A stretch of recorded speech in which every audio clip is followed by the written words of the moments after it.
Hello viewers, ਕੀ ਹਾਲ ਚਾਲ ਹੈ? ਸਭ ਕਿਵੇਂ ਵਧੀਆ ਹੋ? ਠੀਕ ਠਾਕ ਹੋ? ਤੁਹਾਨੂੰ ਪਿੰਡ ਦਾ ਨਜ਼ਾਰਾ ਕਰਵਾਈਏ। ਪਿੰਡ ਦੇ ਛੱਪੜੇ 'ਚ ਪਾਣੀ ਆ ਗਿਆ, ਬਹੁਤ ਜ਼ਿਆਦਾ ਫਲੱਡ ਆ ਗਿਆ। ਔਰ ਹੁਣ ਇੱਕ ਕਸ਼ਤੀ ਲੱਗੇ ਨੇ ਵਾੜਨ ਵਿੱਚ ਨਾ, ਕਸ਼ਤੀ ਦੇ ਨਾਲ ਦੂਸਰੇ ਕਿਨਾਰੇ ਜਾਣਗੇ ਲੋਕਾਂ ਨੂੰ ਲੈ ਕੇ। ਤੇ ਭਾਈ ਡਰ ਰਿਹਾ ਕਸ਼ਤੀ ਵਾਲਾ, ਕਸ਼ਤੀ ਨਹੀਂ ਵਾੜਦਾ ਪਿਆ।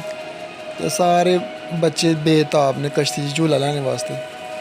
ਅਜੇ ਵੀ ਪਿੰਡ ਵਿੱਚ ਪੁਰਾਣੇ ਰਸਮ ਰਿਵਾਜ ਚੱਲਦੇ ਨੇ। ਔਰ ਇਸ ਤਰ੍ਹਾਂ ਦਾ ਕੋਈ ਮੰਜ਼ਰ ਹੋਵੇ ਨਾ, ਕਦੀ ਕਿਤੇ ਸਾਲ ਬਾਅਦ ਪਾਣੀ ਆਉਂਦਾ ਪਿੰਡ ਦੀ ਨਦੀ 'ਚ, ਔਰ ਪਾਣੀ ਆਏ ਤਾਂ ਲੋਕ ਬਹੁਤ ਜ਼ਿਆਦਾ ਇੰਜੋਏ ਕਰਦੇ ਨੇ।